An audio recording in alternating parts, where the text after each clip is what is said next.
देशातील लोकसभा आणि राज्यातील विधानसभा निवडणूक मतदान प्रक्रियेमध्ये झालेल्या मतचोरीच्या घोटाळ्याच्या अनुषंगानं अखिल भारतीय काँग्रेसनं निर्देशित केल्यानुसार ठाणे शहर काँग्रेसद्वारे गुरुवारी राबवण्यात आलेल्या स्वाक्षरी मोहिमेला नागरिकांचा उत्स्फूर्त प्रतिसाद लाभला। काँग्रेसचे ठाणे शहराध्यक्ष ॲडव्होकेट विक्रांत चव्हाण यांच्या नेतृत्वाखाली ठाणे रेल्वे स्थानक सॅटिस परिसरात आयोजित करण्यात आलेल्या या आंदोलनात काँग्रेस कार्यकर्त्यांनी वोट चोर गद्दी छोड, संविधानाचा करताना घात, भाजपा सापडला रंगेहात, पापाचा घडा भरला, भाजपा वोट चोर ठरला अशा घोषणांसह फलक देखील झळकवण्यात आले। या मोहिमेत तब्बल 30,000हून अधिक नागरिकांनी स्वाक्षरी करून निषेध व्यक्त केलाय।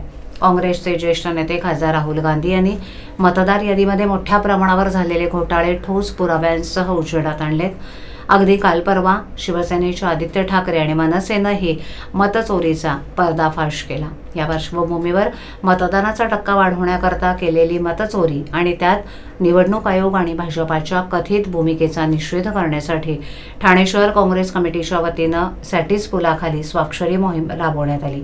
यावेळेला ठाणे शहरातील हजारो नागरिकांनी या स्वाक्षरी मोहिमेत सहभागी होऊन मतचोरी विरोधात निषेध नोंदवून काँग्रेसच्या स्वाक्षरी मोहिमेला पाठिंबा दर्शवला।